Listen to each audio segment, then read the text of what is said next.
Hi everybody, welcome to another edition of Beer of the Week.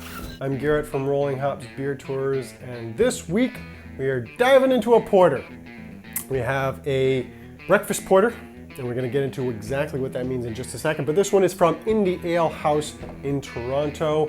They do some really awesome stuff, and there's always usually a really nice porter or stout on tap or in the bottle shop over at Indie Ale House. So, like I said, we're gonna have this breakfast porter that is from Indie today. There's certain sub-varieties of many different beers, and one of those being breakfast porters. So what does that even mean when we're saying something that is a breakfast style beer?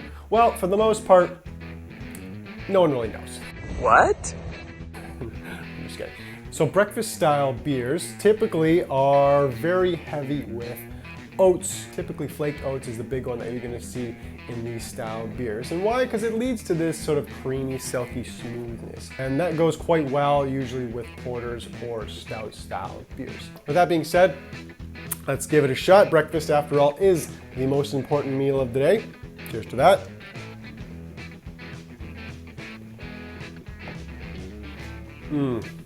True to its name, that I would probably drink one of these for breakfast.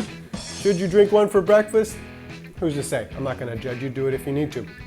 But definitely super smooth, gives that little bit of a silky, creamy mouthfeel. And even though it is 7.2% alcohol, you wouldn't even know it. It's definitely not boozy by any means. So something super easy drinking.